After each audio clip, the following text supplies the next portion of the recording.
Étienne Bélanger et je suis en 5e année à l'école communautaire Saint-Joseph. L'eau a façonné l'Acadie des terres et forêts parce qu'elle a permis à la région de Madawaska à se développer économiquement. Les premiers colons sont arrivés ici en canot et ont construit leur maison près des cours d'eau. À cette époque, comme à la nôtre, l'eau était essentielle à leur survie et leur permettait de cultiver les terres pour se nourrir.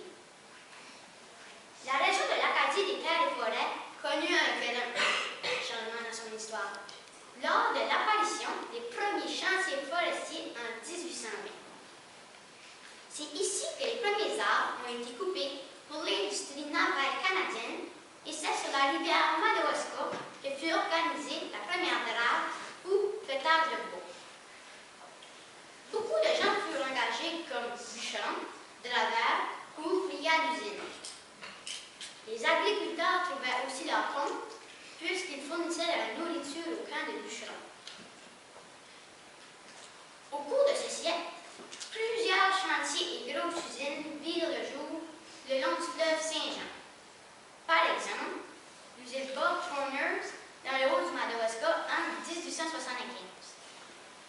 Ces nouvelles constructions ont permis la création d'emplois dans la région et c'est à cette époque que les premiers chemins de fer furent créés. La région de l'Acadie des terres et forêts sortait de son isolement.